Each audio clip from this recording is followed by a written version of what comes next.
നമസ്കാരം സുഹൃത്തുക്കളെ, പുതിയൊരു വീഡിയോയിലേക്ക് വീണ്ടും സ്വാഗതം. ഇന്ന് നമ്മളൊരു കുഞ്ഞ് ട്രിപ്പ് പോവുകയാണ്. വേറെ എങ്ങോട്ടുമല്ല, ഗുരുവായൂർക്ക്. അമ്മയും പൊന്നൂട്ടിയും വരുന്നില്ല. അമ്മയും പൊന്നൂട്ടിയും ഞങ്ങൾ കടയ്ക്കലെ വീട്ടിലാക്കിയിട്ട് ഞാനും ഏട്ടനും സീതമ്മയും മാമയും കൂടെയാണ് പോകുന്നത്.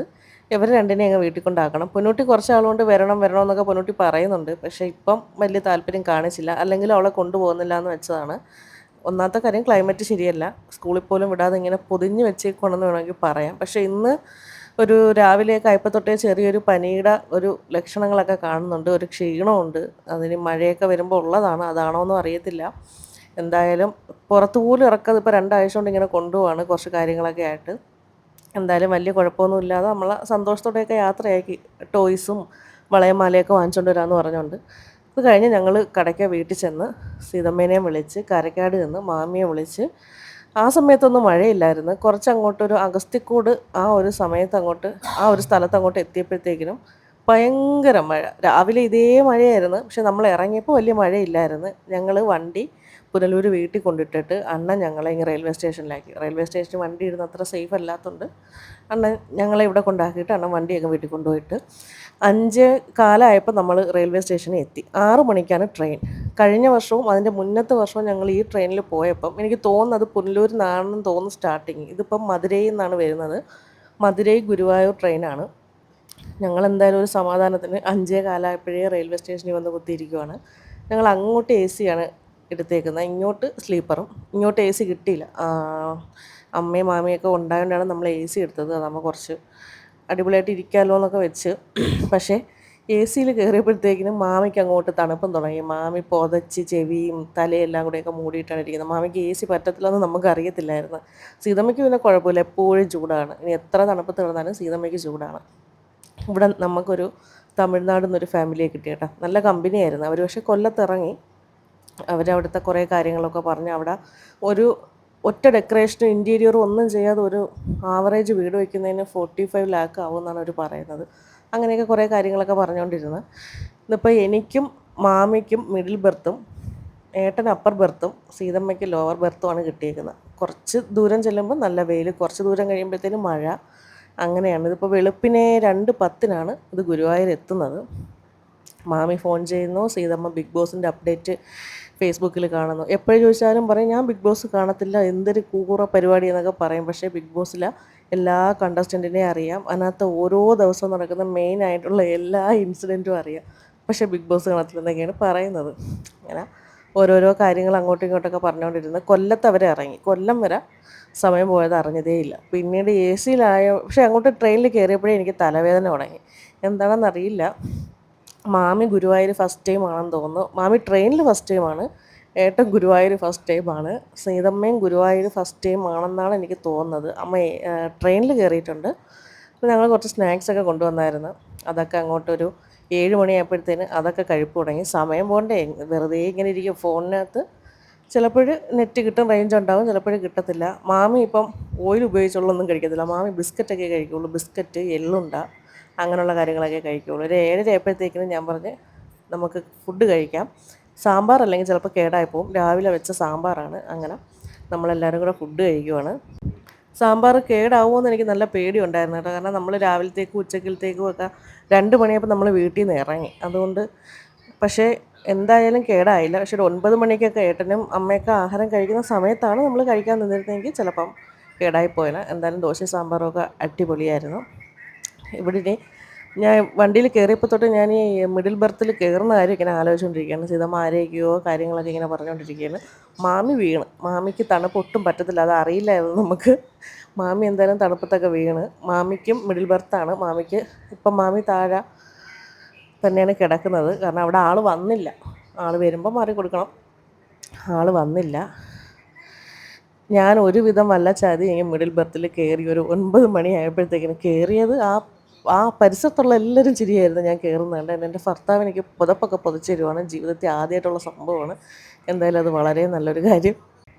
കയറിയ പാട് എനിക്ക് ഇപ്പം പിന്നെ തടിയും കൂടെ കൂടുതലായതുകൊണ്ട് എൻ്റെ പൊന്നോ കയറി എല്ലാവരും ചിരിയായിരുന്നു. എല്ലാവരും ചിരി. ഞാൻ കയറിയപ്പോൾ കാണാൻ അതിനകത്തൊരു കൊളുത്തങ്ങ് ലൂസാവുകയും ചെയ്തു. പിന്നെ ഏട്ടൻ പിടിച്ചിട്ടൊക്കെ തന്നു. അപ്പോൾ താഴെ ഇരുന്നൊരു ചേട്ടൻ പറയുകയും ചെയ്തു ഭാഗ്യം ഉണ്ടെങ്കിൽ തറയിൽ വീഴാതിരിക്കാം. എന്തായാലും തറയിൽ വീണില്ല. അമ്മ അവിടെ കിടപ്പായി. അമ്മയ്ക്കിപ്പം തണുത്തൊക്കെ വരുന്നുണ്ട്. മാമി ഉറക്കമായെന്ന് തോന്നുന്നു. മാമിയുടെ സീറ്റിൽ ആൾ വരല്ലേന്നും പ്രാർത്ഥിച്ചുകൊണ്ടാണ് മാമി കിടക്കുന്നത്. ഞാൻ 2, 3 സിനിമകളൊക്കെ ഡൗൺലോഡ് ചെയ്ത് വെച്ചിരുന്നു കാണാമല്ലോ എന്ന് വെച്ചിട്ട്. ട്രെയിനിൽ എന്തായാലും റേഞ്ച് കിട്ടത്തില്ല. അത് പക്ഷേ ഒന്നും കാണാനൊന്നും പറ്റില്ല. നല്ല തലവേദനയൊക്കെ ആയിരുന്നു. മാമിയാണ് ഈ കിടക്കുന്നത്. തൊപ്പിയും വെച്ച് മാമീൻ്റെ മുഖം പോലും കാണാനില്ല. ഈ കിടക്കുന്നത് സീതമ്മയാണ്. സീതമ്മയുടെ മുഖം പോലും കാണാനില്ല. ഈ കിടക്കുന്നത് ഞാനാണ്. ഞാൻ വിചാരിച്ചു ഉറങ്ങത്തില്ല. പക്ഷേ ഞാൻ ഉറങ്ങി കേട്ടോ. 3, 4 മണിക്കൂർ നല്ല അടിപൊളിയായിട്ട് ഞാൻ ഉറങ്ങി. അതുകൊണ്ട് വലിയ ക്ഷീണമില്ല. മാമി ഇതോ കിടക്കുന്നു. മാമി ഉറക്കമായി. മാമി ക്യാപ്പൊക്കെ വെച്ചിട്ട് ഫുൾ ഉറക്കമായി.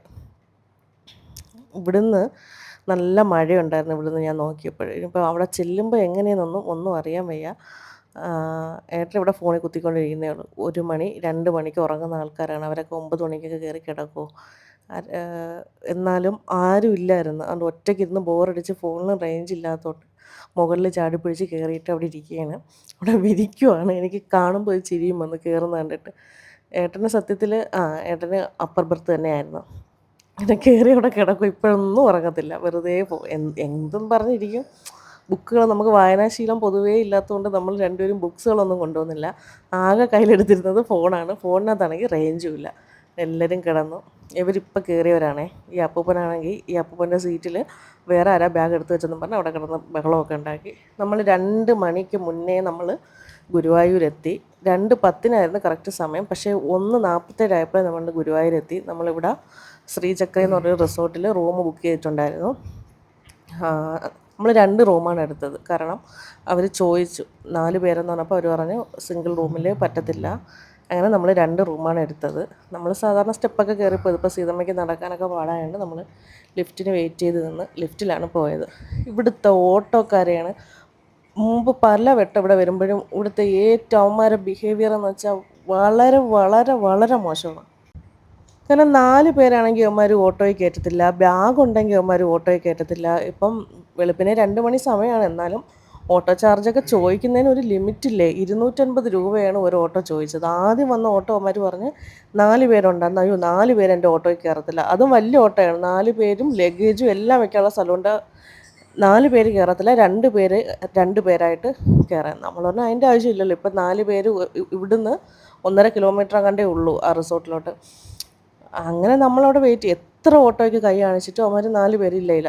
4 പേരെ കയറ്റുന്നവരാണെങ്കിൽ 250 രൂപ റേറ്റും ചോദിക്കുന്നത്. എന്തായാലും 250 രൂപയ്ക്ക് അതും കൊടുത്ത് അങ്ങനെ പോകണമെന്ന് വിചാരിച്ച് ഇവിടെ ഇങ്ങനെ നിൽക്കുവാണ്. എത്ര സമയം നിന്നെന്നറിയാവോ. ഒരുത്തന്മാർ പല വട്ടമായതാണ്. അവന്മാരെ വെറും വൃത്തികെട്ടവന്മാരാണ്. സത്യം പറയാമല്ലോ. അവിടുത്തെ ഓട്ടോക്കാരന്മാർ വെറും വൃത്തികെട്ടവന്മാരാണ്. തൊട്ടപ്പുറത്ത് ഓട്ടോ സ്റ്റാൻഡുണ്ട്. അങ്ങനെ ഏട്ടൻ പറഞ്ഞ് നിങ്ങളിവിടെ നിൽക്ക്, ഞാൻ പോയി കിട്ടുമെന്ന് നോക്കട്ടെ എന്ന്. പോയിട്ട് 5 മിനിറ്റ് കഴിഞ്ഞു, 10 മിനിറ്റ് കഴിഞ്ഞു, 15 മിനിറ്റ് കഴിഞ്ഞു. ഏട്ടനെ കാണാനേ ഇല്ല. അവസാനം ഏട്ടൻ ഇങ്ങ് വന്ന് വരാറായപ്പോഴത്തേനും ഒരു ഓട്ടോ വന്ന്. ഏട്ടൻ കൈ കാണിച്ചിട്ട് ഓട്ടോ നിർത്തിയില്ല. അപ്പം ഞങ്ങൾ ഇങ്ങ് നിന്ന് ഞാൻ കൈ കാണിച്ചപ്പോഴത്തേനും പുള്ളിക്കാരൻ നിർത്തി. അങ്ങനെ ചോദിച്ച് എത്ര പേര് എന്തി ഒരാളെന്തിന്ന് ചോദിച്ചു. ഞാൻ പറഞ്ഞു അവിടെ നിൽക്കുന്നത് ആ പുള്ളിയാണ് നേരത്തെ കൈ കാണിച്ചതെന്ന് ചോദിച്ചു. ഞാൻ പറഞ്ഞു അത് തന്നെയെന്ന് പറഞ്ഞു. എന്തായാലും നമ്മളെ കയറ്റി 100 രൂപ മേടിച്ചു. 100 രൂപ ഈ ഒരു സമയമൊക്കെ ആയതുകൊണ്ട് 100 രൂപ കൂടുതലല്ല. പക്ഷേ 250 രൂപയൊക്കെ എന്താ നമുക്ക് പൈസ ആരെങ്കിലും വെറുതെ തരുന്നതെന്നല്ലല്ലോ. നമ്മൾ നേരത്തെ തന്നെ അഡ്വാൻസൊക്കെ കൊടുത്ത് റൂം നമ്മൾ ബുക്ക് ചെയ്തിട്ടുണ്ടായിരുന്നു. പ്രമോദനാണ് ഇവിടുത്തെ കോൺടാക്റ്റൊക്കെ തന്നത്. അങ്ങനെ റൂമൊക്കെ നമ്മൾ ബുക്ക് ചെയ്തിട്ടുണ്ടായിരുന്നു. അണ്ണൻ്റെ BRD വെച്ചിട്ട് ഡിസ്കൗണ്ടൊക്കെ കിട്ടി. ഇവിടെ എല്ലാം ഗുരുവായൂരപ്പൻ്റെ ഫോട്ടോ ഉണ്ട്. ഇനി ഇവിടെ ഏത് കടയിൽ കയറിയാലും എവിടെ ചെന്നാലും ഗുരുവായൂരപ്പൻ്റെ ഫോട്ടോസൊക്കെ ഉണ്ടാവും. എന്നാലും ഇങ്ങോട്ട് വരുമ്പോഴേ ഒരു പ്രത്യേക വൈബാണ്. സീതമ്മയും മാമിയും കൂടെയൊക്കെ അവിടെ വെയിറ്റ് ചെയ്യാം. നമ്മൾ സിംഗിൾ റൂം 2 എണ്ണമാണ് എടുത്തിട്ടുള്ളത്. പുള്ളിക്കാരൻ എനിക്ക് തോന്നുന്നു നമ്മൾ ബുക്ക് ചെയ്തപ്പോൾ ഈ പുള്ളിക്കാരനല്ലായിരുന്നെന്ന് തോന്നുന്നു. പുള്ളിക്കാരൻ ഒന്നേന്നൊക്കെ അവിടെ റെക്കോർഡ്സൊക്കെ നോക്കുന്നതേ ഉള്ളൂ. അപ്പോൾ അമ്മയ്ക്ക് സ്റ്റെപ്പ് കയറാൻ പറ്റാത്തതുകൊണ്ട് താഴെ റൂം തരാൻ പറഞ്ഞപ്പോൾ താഴെ ഒറ്റ റൂമേ ഉള്ളൂ. അപ്പോൾ അമ്മയും മാമിയും താഴെ ഒറ്റയ്ക്കായി പോകും, നമ്മൾ മുകളിലും ആവില്ല. അതുകൊണ്ട് നമ്മൾ പറഞ്ഞു കുഴപ്പമില്ല. അപ്പോൾ അമ്മയും പറഞ്ഞ് സ്റ്റെപ്പ് കയറാൻ കുഴപ്പമില്ല എന്ന് പറഞ്ഞ് അങ്ങനെ അമ്മയും മാമിയും റൂമിലോട്ടെത്തി. അത്യാവശ്യം നല്ലൊരു റൂം തന്നെയാണ് കേട്ടോ. കാരണം 2 പേർക്ക് ഇവിടെ പറ്റത്തുള്ളൂ കേട്ടോ. അവർ പറഞ്ഞത് സത്യമായ കാര്യമാണ്. നമ്മൾ 4 പേര് ഇവിടെ പറ്റത്തില്ല. സിംഗിൾ റൂമാണ്. അത്യാവശ്യം വൃത്തിയുണ്ട്. നമ്മൾ കൊടുത്ത ആ റേറ്റിന് ഓക്കെയാണ്. അങ്ങനെ ഇനിയിപ്പം നമ്മൾ സാധാരണ വരുമ്പോൾ നമ്മൾ വന്നിട്ട് ഈ സെയിം ട്രെയിനിൽ വന്നിട്ട് അപ്പോഴേ കുളിച്ചിറങ്ങി അമ്പലത്തിൽ പോയി ക്യൂ നിൽക്കാറാണ്. ഇപ്പം കഴിഞ്ഞ വട്ടം വന്നപ്പോൾ തൊട്ട് ബിജുവണ്ണ ഇവിടെ ഉണ്ടായതുകൊണ്ട് നമുക്ക് ക്യൂവിൽ നിൽക്കേണ്ടി വന്നിട്ടില്ല. അണ്ണൻ അങ്ങ് കയറ്റി വിടും. കഴിഞ്ഞതിന് വന്നപ്പോൾ നമ്മൾ 2 ദിവസം നിന്നിട്ടുണ്ടായിരുന്നു. രാവിലെയും വൈകിട്ടും എല്ലാം കയറി തൊഴുത് ക്യൂവിലൊന്നും നിൽക്കാതെ തന്നെ കയറിയായിരുന്നു. ഈ വട്ടം അങ്ങനെ കയറാനാണ് ഇരിക്കുന്നത്. ഇനി അറിയില്ല. അണ്ണൻ പറഞ്ഞ് 9:15 ആകുമ്പോഴത്തേനും അമ്പലത്തിൽ വന്നാൽ മതി, അപ്പോഴാണ് അണ്ണൻ്റെ ഡ്യൂട്ടി ടൈം. അപ്പോൾ അമ്മ പറഞ്ഞ് നിർമ്മാല്യം കാണണം, ഏട്ടൻ പറഞ്ഞ് വേറെ ജോലിയില്ലേ എന്നൊക്കെ ചോദിച്ചിട്ട് ഇവിടെ നിൽക്കുവാണ്. രണ്ടുകൂടെ കാര്യം പറഞ്ഞോളൂ, ചെന്ന് ക്യൂ നിൽക്കണ്ടേ ഇപ്പോഴേ, നമ്മൾ ഒന്ന് റെസ്റ്റ് എടുക്കാം. ഇതാണ് നമ്മുടെ റൂം. മറ്റേ റൂമും ഈ റൂമും സെയിം തന്നെയാണ്. വന്നപ്പോഴേ ഇവിടുത്തെ സോപ്പ് കണ്ടു കേട്ടോ. എന്തോ കുഞ്ഞിങ്ങനത്തെ സോപ്പ് കാണുമ്പോൾ ഒരു പ്രത്യേകതയാണ്. ഞങ്ങൾ സോപ്പ് കൊണ്ടുവന്നു, ഞാൻ കൊണ്ടുവന്ന സോപ്പിട്ട് കുളിച്ചിട്ട് ഈ സോപ്പ് ഞാൻ വീട്ടിൽ കൊണ്ടുവന്നും പറഞ്ഞിരിക്കുകയാണ്. എനിക്കങ്ങ് ഇഷ്ടപ്പെട്ടു. ക്യൂട്ടായിട്ടുള്ള സോപ്പുകൾ എവിടെ ചെന്നാലും കാണാം. നമ്മൾ മലയാളികൾ എവിടെ ചെന്നാലും അത് വീട്ടിൽ എടുത്തുകൊണ്ട് പോകുമല്ലോ. ഞങ്ങൾ അവരെ റൂമിലാക്കിയിട്ട് ഞങ്ങളൊന്ന് ചായ കുടിക്കാൻ ഇറങ്ങിയാണ്. മാമിയൊക്കെ ഉറക്കമായെന്ന് തോന്നുന്നു.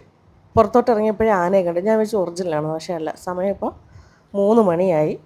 കണ്ട സമയം കാണിച്ചു തരണേ. സമയം 3 മണിയായി. പടിഞ്ഞാറേ നടയിൽ ചെന്നാലേ ഇനിയിപ്പം ചായക്കടയൊക്കെ ഉള്ളതെന്ന് പറഞ്ഞ് ഞങ്ങളിങ്ങനെ പോവുകയാണ്. നല്ല പട്ടികളുണ്ട് കേട്ടോ, 5-6 പട്ടികളുണ്ട്. പക്ഷേ കടിക്കത്തില്ലെന്ന് തോന്നുന്നു. പക്ഷെ നമ്മൾ കല്ലെടുത്ത് ഓടിച്ചിട്ട് കുറച്ച് ദൂരം ഓടിയിട്ട് അതൊക്കെ തിരിഞ്ഞു നോക്കുന്നു. ഞാൻ വിചാരിച്ചു ഓഹോ ഈ 5-6 കൂടെ വന്നു കഴിഞ്ഞാൽ ഞങ്ങളുടെ രണ്ടിനും ശരിയാക്കും. പക്ഷേ എന്തായാലും അവരങ്ങ് പോയി. അത് കാര്യമായി. പടിഞ്ഞാറേ നടയിൽ ആണ് കടകളുള്ളത്. അങ്ങനെ പോയതാണ്. പിന്നെ ഏട്ടനൊരു നേരീത് വാങ്ങിക്കണമായിരുന്നു. പണ്ടെപ്പോഴോ പത്മനാഭസ്വാമി ക്ഷേത്രത്തിൽ പോയപ്പോൾ വാങ്ങിച്ചൊരു നേരീത് വീട്ടിലുണ്ടായിരുന്നു. പക്ഷേ ഇപ്പം നോക്കിയപ്പോൾ അത് കണ്ടില്ല. ഇനി അങ്ങ് കടയ്ക്കൽ വീട്ടിലാണോ എന്നറിയില്ല. നമ്മൾ ചായ കുടിക്കാനായിട്ട് വന്ന് ഇവിടെ കടകളെല്ലാം ഓപ്പണാണ്. ഇവിടെയൊക്കെ പിന്നെ ഫുള്ള് ഓപ്പൺ ആണല്ലോ, അടിപൊളി വൈബാണല്ലോ. അങ്ങോട്ട് ചെന്നപ്പോഴേ അമ്പലത്തിലെ നമ്മൾ ആ റൂമിൻ്റെ അവിടെ നിന്ന് ഇറങ്ങി കുറച്ചങ്ങോട്ട് നടന്നപ്പോഴേ അമ്പലത്തിലെ പാട്ട് അത് കേൾക്കുമ്പോൾ കിട്ടുന്ന ആ ഒരു ഫീല്, അത് ഗുരുവായൂർ അമ്പലത്തിൽ വന്നവർക്കും അവിടെ ഇഷ്ടമുള്ളവർക്കും അത് മനസ്സിലാവും. നല്ല ചായയായിരുന്നേ. ബൂസ്റ്റ് ചായയാണ് വാങ്ങിച്ചത്. ഏട്ടൻ പറഞ്ഞ് ഒരു പാക്കറ്റ് ബൂസ്റ്റ് 2 ഗ്ലാസ്സിലാക്കി ഇടാൻ പറഞ്ഞു. അങ്ങനെ ഒരു പാക്കറ്റ് ബൂസ്റ്റ് 2 ഗ്ലാസ്സിലാക്കിയിട്ട് നമ്മൾ രണ്ടുപേരും ബൂസ്റ്റ് ചായ കുടിക്കുവാണ്. ഇനി പോകുമ്പം മുല്ലപ്പൂ മേടിക്കണം. എനിക്കും അമ്മയ്ക്കും മാമിക്കും മുല്ലപ്പൂ മേടിക്കണം. ഈ ചേട്ടൻ അവിടെ ഉണ്ടായിരുന്നു. അപ്പം ഈ ചേട്ടൻ പറഞ്ഞ് നമ്മളെല്ലാവരുടെ അടുത്തും മുല്ലപ്പൂവിൻ്റെ റേറ്റ് ചോദിച്ചു. അപ്പം ലാസ്റ്റ് ചോദിച്ചു ഈ ചേട്ടനാണ്. അപ്പം നമ്മൾ റേറ്റ് ചോദിച്ച് വരുന്ന കണ്ടിട്ട് ഈ ചേട്ടൻ പറഞ്ഞ് ഇവിടെ എല്ലായിടത്തും സെയിം റേറ്റാണ്. ചേട്ടൻ ചോദിച്ചു നിങ്ങൾക്ക് എന്ത് യൂണിയൻ വല്ലതും ഉണ്ടാവും ചോദിച്ചു. ഇല്ല ചേട്ടാ, നമുക്ക് പിന്നെ കുറച്ച് അപ്പുറത്തോട്ടൊക്കെ പോകുമ്പോൾ ചിലപ്പോൾ 50 രൂപയാവും എന്നൊക്കെ പറഞ്ഞു. ഞാൻ പറഞ്ഞു എന്തായാലും ഈ പുള്ളിയുടെ നിന്ന് തന്നെ വാങ്ങിക്കാമെന്ന് വെച്ച് 3 മുഴം പൂവൊക്കെ മേടിച്ച് ഒന്നിന് 40 രൂപ. ഒരെണ്ണം എനിക്കും അമ്മയ്ക്കും മാമിക്കും ഒക്കെ വാങ്ങിച്ചിട്ട് നമ്മൾ റൂമിലോട്ട് പോവുകയാണ്. നല്ല മഴ. റൂമിലോട്ട് പോകാൻ നേരത്ത് നല്ല മഴ. പിന്നെ ഇവിടെ ഒരു മരത്തിൻ്റെ താഴെ വന്ന് നിൽക്കുവാണ്, പക്ഷെ നനഞ്ഞ്. അപ്പോൾ ഇന്നത്തെ ഈ കുഞ്ഞു വീഡിയോ ഞാൻ ഇവിടെ അവസാനിപ്പിക്കുകയാണ്. നമ്മുടെ മറ്റ് ഗുരുവായൂർ വിശേഷങ്ങളുമായിട്ട് നമുക്ക് വീണ്ടും കാണാം. Bye bye, Tata.